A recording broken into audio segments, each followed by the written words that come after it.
မြန်နိုးလိုက်လို့ရှင်ကိုကအိန္ဒိယကိုမရတော့လူတယောက်ကကိုမြန်နိုးတယ်နဲ့ကိုတောက်လျှောက်အိန္ဒိယတန့်ပြတ်တယ်အရန်နဲ့ကိုကလည်းပြီးတော့မှာဟုတ်လားအဲ့ဒီအချိန်မှာအဲ့ဒီလူကအဲ့ဒါကိုပြန်ရုပ်သိမ်းသွားရင်ဟာကျန်းနေပြန်ပြီ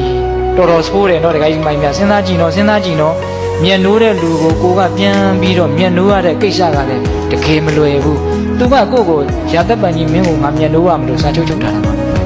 သူစိတ်တိုင်းမကြတဲ့အချိန်သူခွာသွားမှာပဲသူခွာသွားတာနဲ့ကိုခံရပြီအစာတဲကစားကိုကအိန္ဒိယသွားပြက်တာကိုမင်းမြန်နိုးတော့ငါအသာလေးနေပြီဆိုကိစ္စမရှိဘူးတော်မလွယ်ပါဘူးဗျလူတွေကချစ်စရာကောင်းရင်မြန်ချစ်လိုက်တာပဲမုန်းစရာကောင်းရင်မြန်မုန်းလိုက်တာပဲအဲ့ဒီချစ်ချင်းမုန်းချင်းတစ်ပါးနဲ့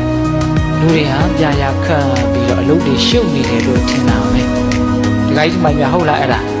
ဟုတ်တယ်ဗျအချိန်တိုင်းချစ်သူအတွက်လုပ်ရတယ်မုန်းသူအတွက်လုပ်ရတယ်ချစ်သူထဲမှာကိုယ်လည်းပါတယ်တခါတလေကျတော့မုန်းသူထဲမှာတော့ကိုယ်ပါခြင်းပါနေတယ်ဒီကိစ္စမှမြ